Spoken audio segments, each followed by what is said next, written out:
It's time to take your business to the next level, the boss level. These are the premier business owner strategies and successes being utilized by the industry's top talent today. Rock your business like a boss, a VO boss. Now let's welcome your host, Ann Ganguza. Hola, Boss Voces. Bienvenidos al podcast con Ann Ganguza y Pilar Uribe. Hey everyone, welcome to the VO Boss Podcast. I'm your host, Ann Ganguza, along with special guest co-host, Pilar Uribe. Good morning, Pilar. How are you? I am great, Ann. I'm doing well. How are you? I'm doing all right, except I've already spilled half a cup of coffee. Oops, I just admitted. Did it again? I admitted that I drink. No, I admit that I drink coffee. I love my coffee.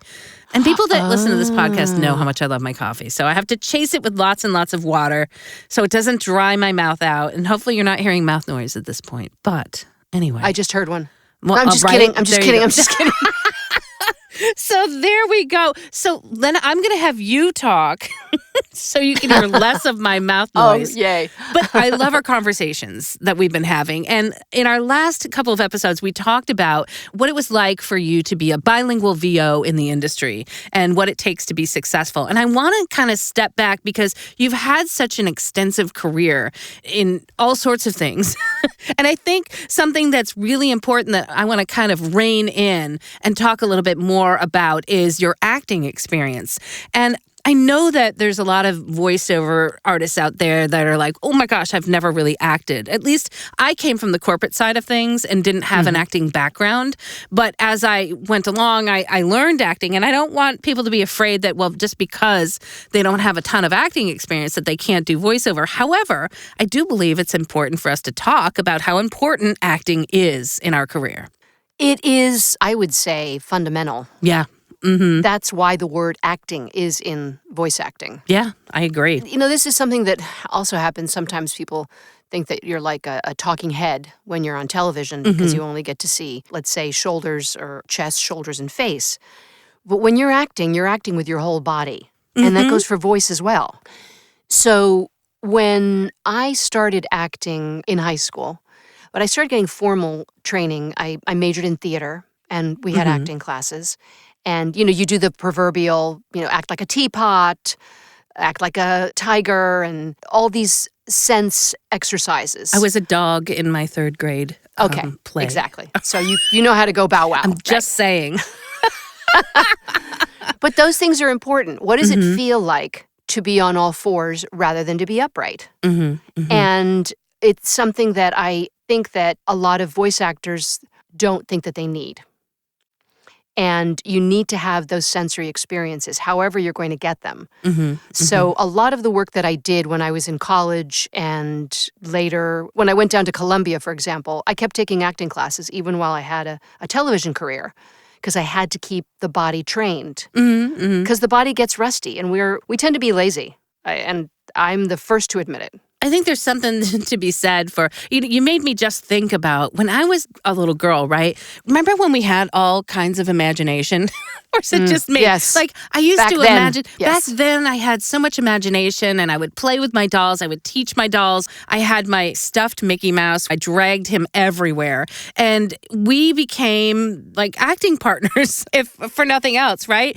I had all sorts of adventures with him. And I think that there's a lot to be said for that. And somehow when we get older, sometimes we lose that unless we're actively going into acting like you were.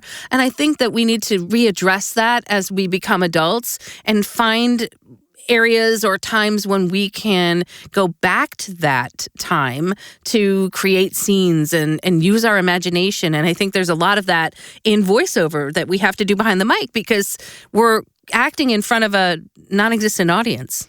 Do you remember, did you ever make forts? Oh, yes, all the time. Okay. So making forts, you're making forts out of pillows, out of blankets. You're making up a scene, a place, a cubby hole, a cave that basically doesn't exist. Right. And that's what we have to do when we step in front of the mic and we're doing, let's say, a video game. And we have to imagine that we are a warrior or we are a computer game. I did a video game last year that came out, actually it was in 2020 or 2021, and it came out a couple weeks ago, where I actually played a computer voice. That was one of my characters. And then the other character was an old woman. And so for the old woman, I changed my stance completely. So I was hunched over. I always have, since my voiceover booth is my closet, I basically just took my clothes. I did leave some clothes out, but I just padded the whole thing. And I have a couple of scarves handy. When I would play that character, that older character, I would hunch over and I would put a shawl over me, over my head, over my shoulders. So you got to props. Get that. Yeah. Oh, I always have props. Yep. Always have props. Whether it's a cell phone, I actually have a toy gun on my desk, a little plastic toy gun. Because so many of these characters, when I'm auditioning or when I'm doing them, they require, let's say the older lady, she was hallucinating, and so she was seeing things and she was just immersed in grief. So I had to go there with her. In order for my voice to register. It wasn't that I was manipulating the voice. I had to feel her sadness and her grief and her seeing things which weren't really there because she was so enmeshed in her grief. And so the only way that I can do that is if I imagine it. So you're absolutely right about going back in time if there is a time that you can go back to. And I did this all the time when I was in Colombia. There were so many characters that I did that I had no previous experience in playing. Well, I was going to say, Pilar, I know you and you're not evil, but yet you played an evil character, right? And how did she was you... so much fun to play. And you know what's so interesting is I watched the little clip that you had, and I don't remember what particular scene it was, but you were having a conversation with someone else. Your hair was short. And again, I don't understand Spanish, which again, it's one of those things I kick myself for not learning. And I really should just start learning it. But just your facial expressions alone, you embodied that character. Like, you didn't have to understand Spanish to understand that you were an evil character in that. And it was literally like, 20 seconds, 30-second clip? Yeah, she was so mean, so nasty. Yeah. And people would stop me on the street all the time in Colombia, and they would say, because the name of the show was Eternamente Manuela, Eternally Manuela. And Manuela was my first cousin. So Would they I was hate you? Like, oh my gosh, you know they would what I mean? say, no, they would do two things. They would say, they would stop me on the Why are street, you and they would such- say, why are you so mean to Manuela? Or they would meet me and they'd go, oh, wow, you're really nice. What happened? I was just like, well, I'm playing a character. She was really, really evil. However, when you're playing a character, I never saw her as being evil when I was playing her. I just saw her as being misunderstood. Okay. And so I did an outline for her. I did a backstory for her, where she came from, how she grew up, what were some things that might have brought her to that present moment of when she first steps into the character, into the script, that first day. And that really informed what I would do for the rest of the show. So you weren't thinking like you're actually playing mean, but No. because you had such a backstory built up already, it became a reaction. Is that correct? Exactly. Okay. So this came with time because, I had time to rehearse before I started the show. So when I'm in the booth and I've got a script and I'm handed sides at, let's say, 5 o'clock in the afternoon, which is when agents send them generally. Yep. And then they're due the next morning. Exactly. And I'm looking at a piece of paper. I'm looking at a piece of paper with words, and that's all there is. There might be a description thrown in, Right. and there might be some specs. There might be a picture if it's a There character, might be a right? picture if it's a character, but generally it's a piece of paper. And it's not even a piece of paper, it's a bunch of words on a Sure. screen. Right. So it's my job as an actor to imagine this character. And I'm talking about anything. I'm talking about commercial, promo, whatever it is that you're given. If you're talking about Folgers coffee, it's delicious. You have to see and smell that coffee. So let's say you're not Ann Ganguza and you hate coffee, okay?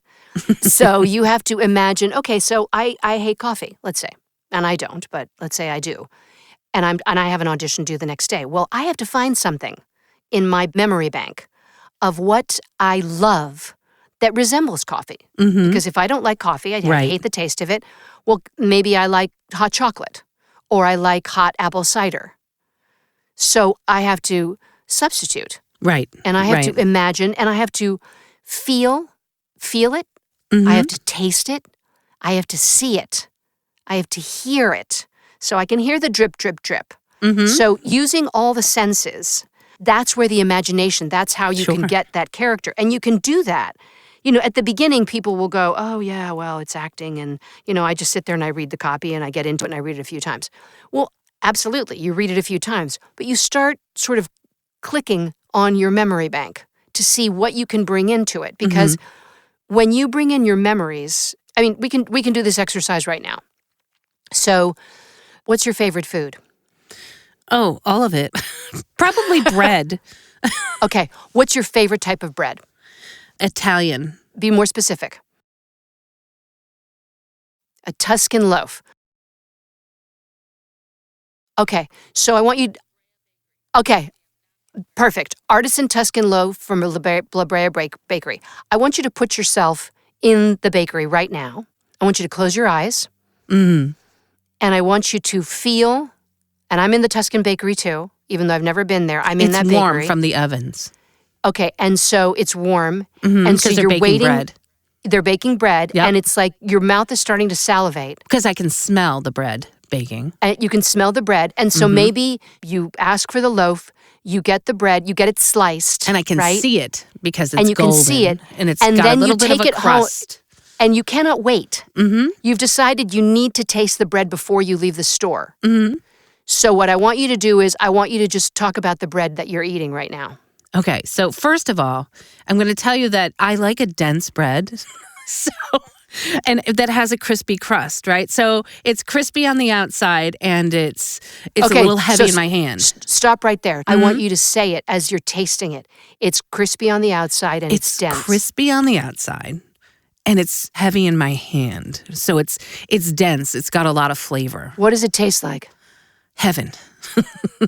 It tastes like, well, I need to have butter on it. So I put butter on it. It's just, it's salty. It's even sweet to me. Okay, see what you just did there? You just gave that little paragraph a whole bunch of different flavors and colors because you were experiencing it as you were saying it. Yeah, absolutely. So that's what we have to do with every piece of copy. And now I'm hungry. I am too. I'm in that Tuscan bakery. But wait, I just want to say, this is for everything. I want to reiterate that we're talking about acting for every genre.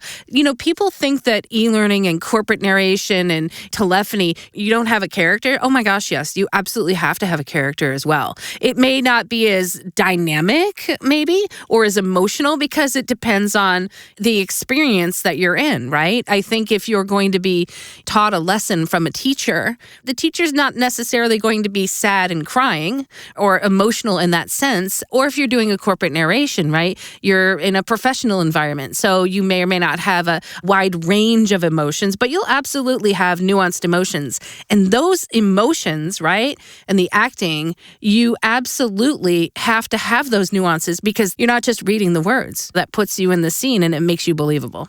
Absolutely, Anne. But I will go one step further because it is actually, to a person who works for State Farm, it is that important. Mm-hmm, absolutely. You approach every piece of copy as it is appropriate to the genre that you're talking about. So let's say, do you remember the commercial? When E.F. Hutton talks, oh yeah, people listen. Mm-hmm. And it was so effective because people were sitting there, they were talking, and then the scene was that everybody was talking, and then that person, the voiceover would say it, and then it would stop. And so you knew that was the E.F. Hutton commercial. Mm-hmm. So that can register in your voice. Mm-hmm, absolutely. If you are thinking, because it doesn't matter whether it's bread or it's a video game character or it's Charles Schwab. Right. It's really all about what you put into it. So if you're doing a commercial about Charles Schwab, you're dressed in a business suit. You're sitting and there's a whole bunch of investment bankers. If you don't know what it is, you look it up. That's what YouTube is for. Oh my gosh, yes. YouTube is such a great resource. Take that minute and Google, for goodness sake. Go look up the product. Go to iSpot TV. Go listen. Go get your feet immersed in it. Go see the competition. Mm-hmm. See what they're doing. Absolutely. It doesn't take more than 5-10 minutes. It really doesn't. You know what? It amazes me, Pilar, that there are so many people that they rush to get so many auditions done in a day, and yet they don't take a minute to really research the product, the brand, the company, whatever it is, right? For the most part, doing that little extra work really, really helps you in just upping your game and taking it to a whole new level. Absolutely, because here's the thing. Whether or not you get selected, because obviously the odds, there's so many people auditioning at once for one role. To me, it's more important to have a well-crafted audition, that I stopped and thought about it. Mm-hmm. I don't have to spend hours on it, no. But when I play it back and I go away for a minute and I, let's say, go get a cup of water and then I come back and I listen to it again, is it something that I can be proud of? Or am I just sending it in because I waited until the last minute and I did it and I just have to get it in before the deadline? So you want it to be as real as possible so that the person listening on the other end will go, oh, okay, I can't use her, but she's got a great voice. Mm-hmm. Mm-hmm. Because that has happened to me, over the past. You can tell she can act. I think there's a lot of that. Yes. When they're listening to the audition, well, you may not get that gig, but you will absolutely prove yourself that you are an actor.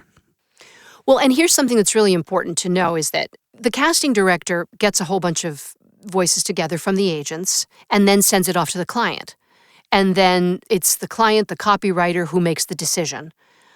But really and truly, when the casting director, since they listen to every audition, they're going to be hearing your voice over and over and over again. Mm-hmm. So if you're presenting good auditions, there is a situation, even though there are certain people who make the decisions, the casting director is also lobbying for people that he or she is saying, oh, that's really good. I really like that. Mm-hmm. So that's why it's also so important that care is taken when you present something, because an audition is not just an audition. An audition is a little one-act play. It's a 30-second or it's a 15-second one-act play with a beginning, middle, and end.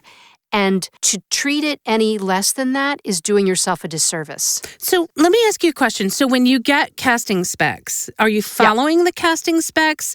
Because I've heard both sides of the coin here. Follow the casting specs or really just bring yourself to the party and bring your own uniqueness. So what's your plan? What is your strategy when you get an audition? That's such a loaded question. And I've heard it answered in so many different ways. Mm-hmm. I do look at the specs. I know people who say, don't look at the specs until the end, don't pay attention. Other people say, follow the specs. You have to read whatever the casting director is sending you via the agent, because they're sending it specifically so you take stock. And I know one specific casting director who's like, people, read the spec. I'm tailor-making it so you guys don't miss any little detail of what the client wants. This person said it. They were like, I'm giving you all these breadcrumbs. Go ahead and use them. Mm-hmm. That said, it's not like you're chained to do it exactly. Right. Because they're looking for your interpretation of it. Yeah, your unique spin. Mm-hmm. I mean, at the beginning, and I know so many people listening on this podcast have, I'm sure, gotten Sigourney Weaver sound like Emma Stone. Yep. Scarlett Johansson. I mean, all day long, you get all these sound like. And what they're looking for is not, and I used to fall into the trap, as I'm sure many people have, when I first started seeing those names, is I would run and look at her and try to almost copy their voices. Right. And that's not what they're looking for. They're looking for an attitude. Yeah, or an emotion, What's your point of view? Yeah, but what's your point of view? Who are you talking to? Because if I'm looking at somebody, and we're back in the bakery on La Brea, and I'm looking at the salesperson and I'm saying, can I get some bread? And because I'm just having a good day, or maybe I haven't had anything, and I'm like, can I get some bread? Because I have to go take a pill with I have to get bread. So and so it's like, or the pill is stuck in your throat and you need the bread to push it down. Can I get some bread? That happens to me all the. I need a cracker or I need a bread. Right, a piece of bread. So it's all in what is your attitude? Yeah. Who are you speaking to? what's your point of view while you're saying this piece of copy? It's so important. And it's funny because you and I may experience completely different genres during our days, right? I do a lot of corporate, I do a lot of e-learning, I do a lot of telephony. But yet I also am always thinking about who I am, who I'm talking to, and putting myself in a scene, because that emotion or that nuanced emotion is everything. It is everything. It is what takes a voice actor from simply reading the words to being immersed and making it believable and authentic.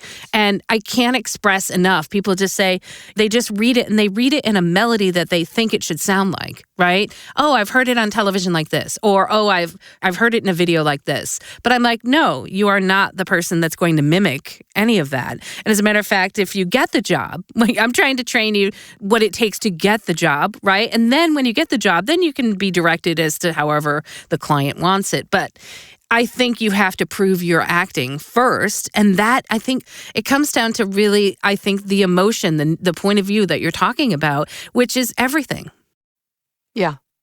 I would hazard that to say that long form, something like e-learning, it's almost more important. Oh my God, yes. Because you have to think Absolutely. about who's listening to this on the other end. Yep. Mm-hmm. So if I'm going to be doing this, straight kind of a thing, then, once upon a time there was a little and my range doesn't change, or my range is changing like this, and it's always like this, and it's always like that. Mm-hmm. You're going to drive the person on the other end crazy. Exactly. So you are telling a story, no matter what genre, no matter you're what in. you're doing. Yeah, and you You're have to hold always their telling attention. a story. Absolutely. The longer it is, I think the harder it is. And I think the I more agree. dry the material, the harder you have to be in that scene. You have to be that character so that you can hold their attention. I mean, there's so many other things vying for our attention.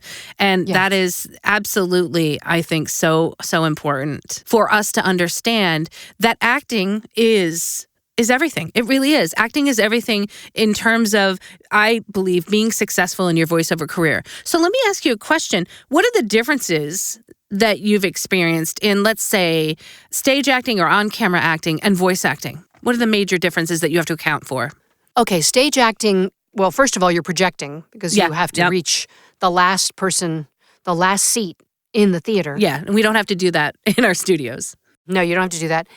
Film acting is very close and it's very concentrated. Well, plus you have somebody to kind of, if you're in a scene with somebody, right, you have somebody else to play off of. Yeah, absolutely. And that's not always, but No? at least you. Yeah, well, because a lot of the times if they're doing a close up of you, sometimes the other actor will be there, but sometimes they won't be, and it'll just be a stand-in. Mm-hmm. So a lot of the times you have to use your imagination. Mm-hmm. Voiceover, though, you generally never have anybody to bounce off of. Right.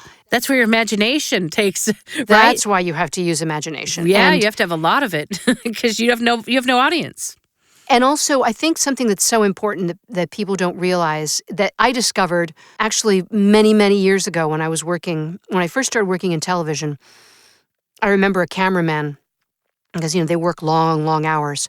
And he once said to me, he said, everything that comes through there, we can see what you're doing because the camera never lies. Oh, yeah. Mm-hmm. He said it in such a way. That and makes I was so much sense. And it was just so interesting to me because I thought, wow, they've always got their eyes trained on you when the cameras aren't rolling because they're setting up the shot. So there is a truth that you have to present. Otherwise, if you are quote unquote acting, it's going to show because the camera picks up everything. And the microphone is the same thing. Yeah, it's funny because if you do the parallel thinking, and whenever I watch television or a movie, right away, I immediately say, oh my God, I don't believe that. I don't believe that character.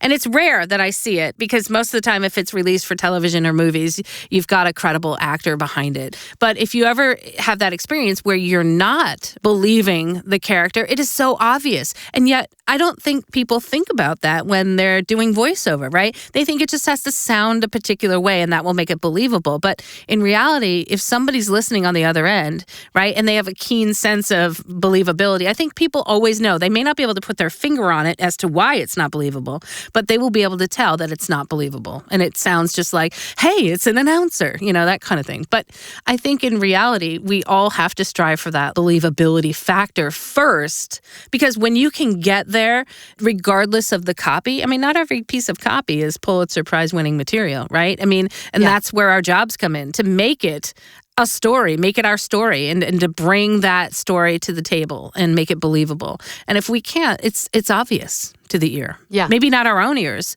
but it's obvious to the person listening that has a vested interest. And if you cannot engage with that listener, then they don't have to engage with you, right? They don't have to listen to you. Exactly. Or if it's a casting director or if they're listening to they'll be just, okay, next. Exactly. Next. Next. What I've heard over the past 2 years now, every single casting director says, we listen to every audition. What they don't say is how long they listen to it. Mm-hmm. So I've been told that literally 6 seconds in, sometimes it's less. Yeah. If they don't hear the truth, they just go on to the next audition. They do not listen to the whole thing. And you know what?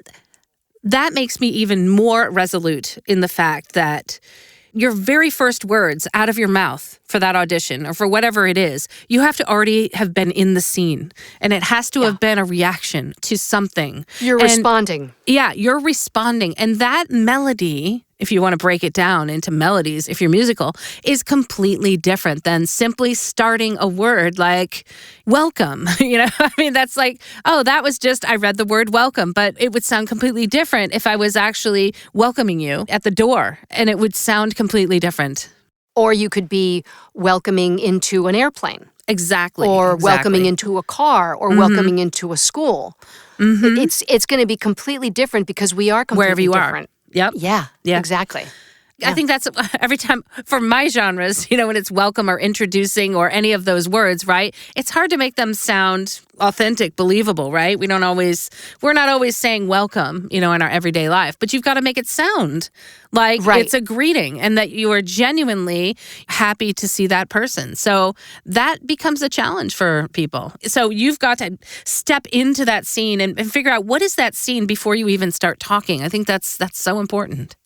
And I think it's also important, probably one of the most important things is to have a lead-in, which you're not going to put on the audition necessarily, unless they're asking for improv, but that you're having a conversation. Yes, you're having a conversation before you start speaking. Mm-hmm. Yep, that helps, for sure. It's like when you're rolling into the scene, it's not like you just kind of get up and start. You're already in there. You're already talking about it, and then you can just flow right into the words. Absolutely. It's so much harder when you're like, okay, you see the line going, and it's like, okay, now I have to start talking. Yeah. That's not real. This That's is not the beginning, right? Right. Exactly. Like, so if you say, oh, I'm here, I'm in front of a whole bunch of people, and they're really, really excited, and this is going to be a really great day, and the sun is shining, and welcome. This is just the beginning. Yeah, exactly. I love that. Yeah, welcome. Wow, good stuff, Pilar. I could talk acting all day. We could talk acting all day. I think thanks so much for those nuggets of wisdom. I absolutely think our bosses are going to appreciate those. You guys, I am going to give a great big shout out to our sponsor, IPDTL, that allows us to connect like bosses. You guys can find out more at ipdtl.com. Pilar, it's been amazing as usual, and I thank you for being with us. Glad to be here again. Yeah, you guys have a great week, and we'll see you next week. Bye. Bye-bye. Join us next week for another edition of VO Boss with your host, Ann Ganguza. And take your business to the next level. Sign up for our mailing list at voboss.com and receive exclusive content, industry revolutionizing tips and strategies, and new ways to rock your business like a boss. Redistribution with permission, coast-to-coast connectivity via IPDTL.